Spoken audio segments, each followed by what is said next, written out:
Queridos irmãos e irmãs, aqui nos reunimos para celebrarmos a festa da Sagrada Família. Estamos ainda no tempo do Natal, o presépio ainda está presente nas nossas igrejas, deve estar também nas nossas casas, para recordar-nos esse mistério da presença de Jesus entre nós.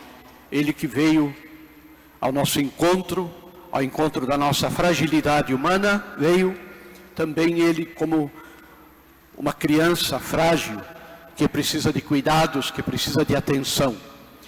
De certa forma, Jesus representa a cada um de nós, que também, como ele, exigimos cuidado, exigimos atenção, tanto da parte de Deus, como também da parte dos nossos irmãos, nossos queridos, especialmente da nossa família. Hoje nós celebramos, dentro do tempo do Natal, do ciclo do Natal, celebramos a festa da Sagrada Família, Jesus, Maria e José. A palavra de Deus procura nos fazer compreender este mistério da família. A família não pode ser compreendida simplesmente com uma visão humana. Se nós pensarmos na família somente com uma visão humana, nós acabamos adquirindo a mentalidade deste mundo, que vê na família somente um lugar para, digamos assim, procriar, para ter os filhos, mas cada um leva a sua vida, cada um faz o que bem entende. O vínculo é um vínculo simplesmente, muitas vezes, sentimental, humano, e com o tempo este vínculo acaba se desgastando, acaba perdendo o seu sentido, a sua razão. Essa é a razão porque tantas famílias se desfazem. Primeiro porque as pessoas muitas vezes nem sequer sabem o que é uma família, nem sequer sabem o que significa uma família. E depois porque a união daquelas pessoas é simplesmente uma união de interesse. Eu quero o meu bem, eu quero a minha felicidade. Então a família existe para me fazer feliz. Com esse pensamento humano, não há quem resista, não só a vida familiar, mas qualquer estado de vida. Aqui hoje temos a graça de ter a presença dos nossos padres tão numerosos, padres diáconos, também os seminaristas da nossa diocese, aqueles que puderam estar aqui. A nossa vida como sacerdotes é a mesma coisa. Se nós pensarmos com uma visão humana, ser padre é ter um emprego garantido, ter um lugar para morar, ter um salário todo mês, a côngrua mensal, e assim eu vou fazendo algumas coisas na minha vida que me pedem dentro do meu interesse, dentro daquilo que me agrada. Percebem, queridos irmãos? A nossa vida, seja no matrimônio, seja a vida religiosa, seja a vida consagrada, seja o sacerdócio, não pode se fundamentar numa visão simplesmente humana. Como nós estamos celebrando hoje a festa da Sagrada Família, olhamos para a família de Nazaré e aprendemos aí o que significa viver a vida em família. Uma vez estava como pároco conversando com uma família que veio conversar comigo, estava com alguns problemas. Eu, no final, disse assim para eles, falei, olha, o nosso modelo é Jesus, Maria e José. Aí eles olharam para mim e a esposa falou, nós não vamos conseguir nunca o que eles conseguiram, porque José era José, Maria preservada do pecado original, e Jesus, o próprio Deus que se fez homem. Nós não vamos conseguir. Não, claro, sozinhos não, mas com a ajuda de Deus nós podemos conseguir. Conseguir o quê? Aquilo que a palavra de Deus nos fala hoje. Veja a primeira leitura. A primeira leitura, ela é direcionada, de certa forma, para os filhos. para a vivência do quarto mandamento da lei de Deus: honrar pai e mãe. O que quer dizer honrar pai e mãe? É isso que nos fala a primeira leitura. Honrar pai e mãe não é simplesmente morar na mesma casa, não é simplesmente comer a mesma comida, não é simplesmente ter alguém que paga as minhas coisas, os meus gastos, os custos que eu tenho de estudo, de alimentação, de roupa, né? E assim está tudo bem. Não. Honrar pai e mãe significa exatamente o amor que é respeito, o amor que é carinho, o amor que é compreensão, o amor que vai crescendo. Aqui há muitos jovens, graças a Deus, como sempre, e adolescentes e crianças. Quando você nasceu, você era cuidado 24 horas por dia. Tem famílias que colocam até no quarto do nenê, quando o nenê tem um quarto, coloca ali um aparelhinho, né, que se o nenê espirra, né, a família corre lá para ver o que aconteceu, porque há um outro aparelho no quarto dos pais ou na sala que indica qualquer rumor, qualquer coisa em relação ao nenezinho. Ou seja, você era o centro da família. E a vida em família tem a intenção de nos educar para nós deixarmos de ser o centro do mundo e passarmos a ser pessoas autônomas, pessoas que sabem cuidar de si mesmas e pessoas que sabem cuidar dos outros, através do amor. Por isso Deus quis que nós nascêssemos de uma família. O papai e a mamãe não são pessoas perfeitas, assim como nós também não somos perfeitos, ninguém é perfeito, só Deus é perfeito. Mas Deus colocou aquele papai e aquela mamãe, ou aquela pessoa que cuida de mim. Hoje há muitas realidades diferentes no mundo de hoje, enfim, essa é a realidade. Deus colocou aquelas pessoas para me educarem, para me fazerem crescer. Então, honrar pai e mãe quer dizer não só reconhecer isso, mas aproveitar o máximo possível. As melhores recordações que você vai ter, me dirijo aos jovens, aos adolescentes, às crianças, as melhores recordações que você vai ter quando você for adulto, são as recordações de casa. A gente que é adulto sabe disso. Quando a gente vai, quem tem a graça de ter a mãe, o pai vivos, não é?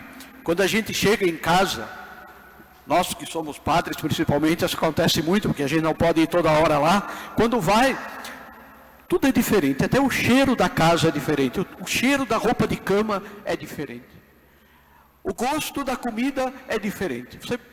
A gente pode ir em qualquer restaurante melhor do mundo comer, mas a comida da mãe não tem igual, porque aquela comida representa a entrega de uma vida por nós, de alguém que se sacrificou anos e anos a fio para que nós pudéssemos ser o que hoje somos.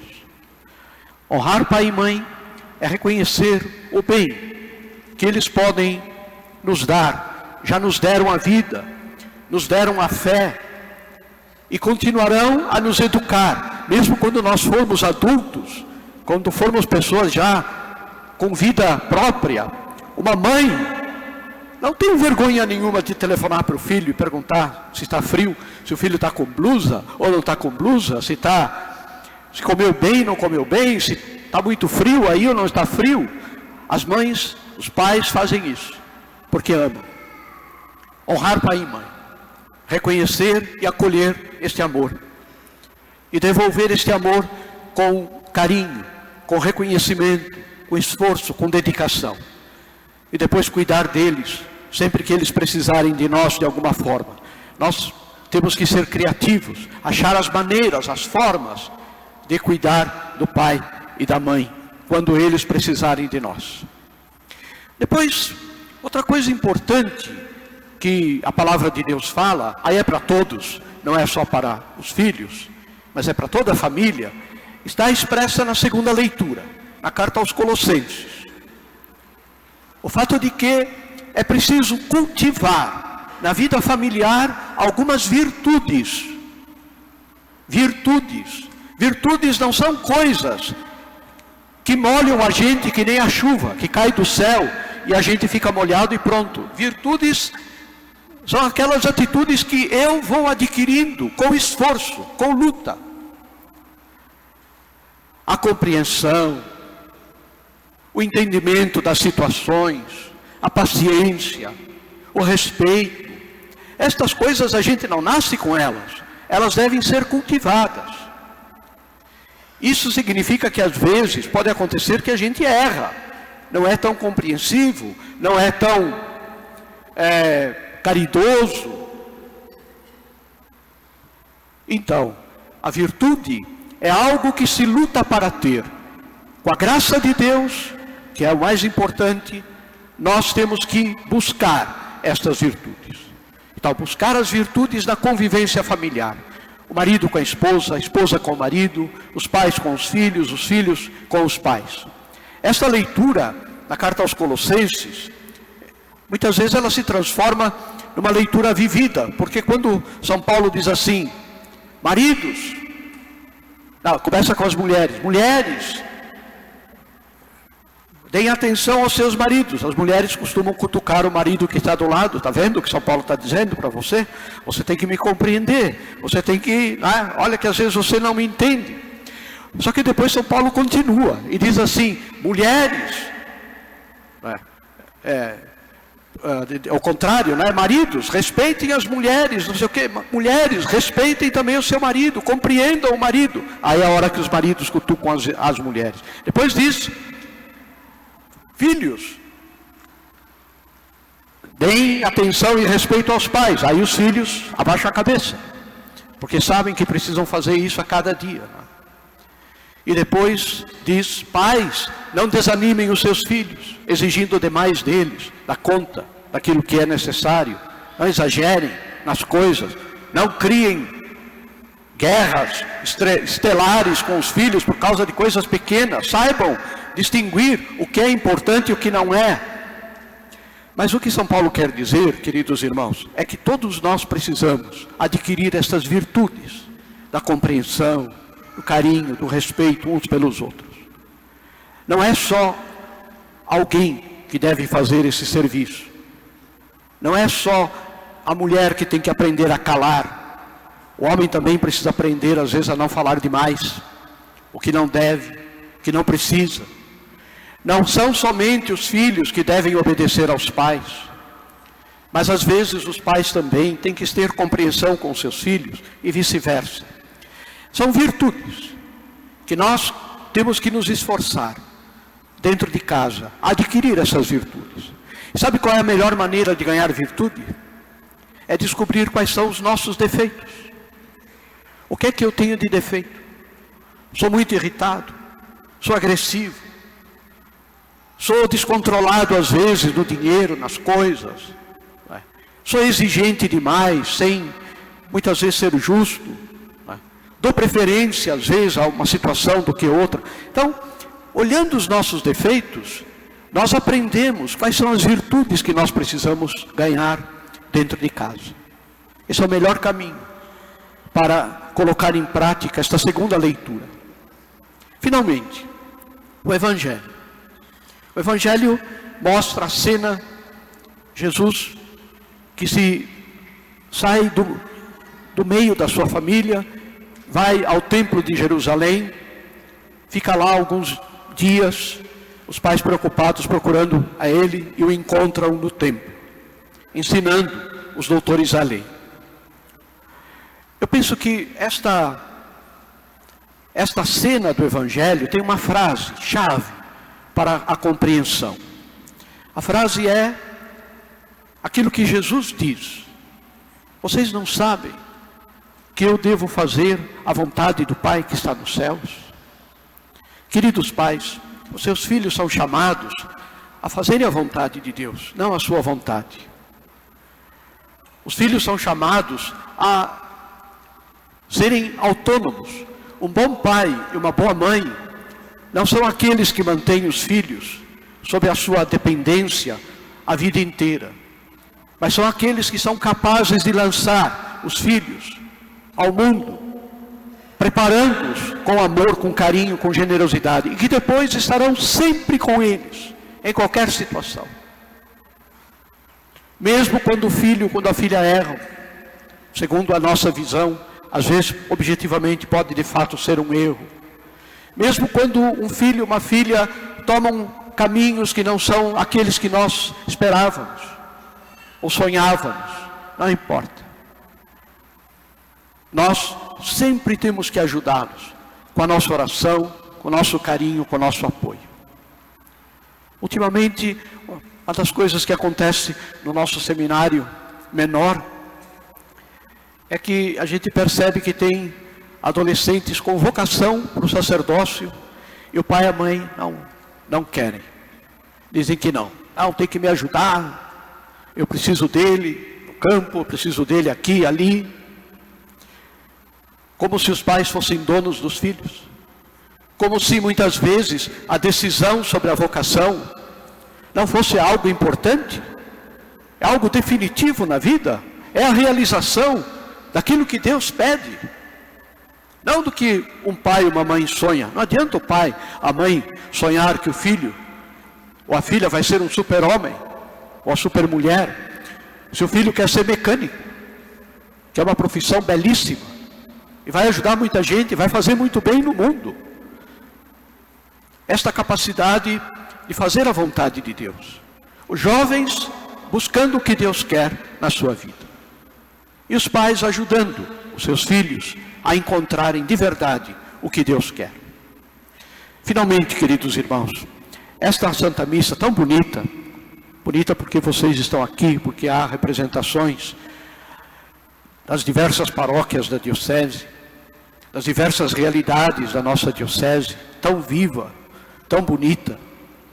Uma igreja viva, uma igreja que tem uma força extraordinária na evangelização. Padres generosos, dedicados, que se entregam ao serviço dos irmãos, gastando dia a dia as suas vidas. Consagrados que estão buscando o caminho de Deus na sua vida, oferecendo a Deus sua juventude, o que eles têm de melhor. Leigos e leigas que vivem a vocação laical no meio do mundo, nas realidades do dia a dia. Essa é a nossa diocese, essa é a nossa igreja diocesana. Hoje nós estamos abrindo o jubileu, o ano santo. Ali vocês veem à sua direita as cruzes que estão colocadas, que irão agora no final da missa para as 10 comunidades, entre paróquias e santuários, que serão igrejas jubilares, onde nós poderemos ir e ganhar as indulgências do ano santo. Que coisa bonita é a igreja, como é bom ser católico, como é bom ser membro vivo da igreja de Cristo. É isso que nós estamos aqui fazendo, dando o nosso testemunho de fé e pedindo a Deus que nos ajude a sermos anunciadores da esperança neste mundo tão conturbado, tão complicado. Há gente com o dedo já no botão para lançar bomba atômica pelo mundo, para destruir, para acabar. Eu recebi de um amigo hoje, que é sírio, ele mora lá na Síria, numa cidade da Síria. O vizinho dele foi à missa de manhã, e na volta da missa foi metralhado e morreu na rua que nem um bicho. Pela única razão, pelo único fato de que ele era cristão, de que ele foi à missa no dia de hoje. Foi à missa, antes da missa confessou, participou da Santa Missa, comungou, conversou com o pároco dele, o sacerdote ali, da cidade dele, saiu da missa, um grupo armado que ninguém sabe quem é, o matou a tiros, jogado assim na rua, ensanguentado na rua, um irmão nosso na fé. Quanta gente sofre por ser cristão, e nós não cultivamos o ódio, o rancor, nós cultivamos a esperança de que um dia este mundo todo proclamará a fé em Jesus Cristo. E que as famílias viverão aquilo que Deus pede que elas vivam. Peçamos a Jesus, Maria e José, que estão representados no presépio, mas que antes de tudo estão presentes no nosso coração, de filhos de Deus, que nós possamos levar a este mundo a esperança, que é Jesus Cristo, nosso Senhor.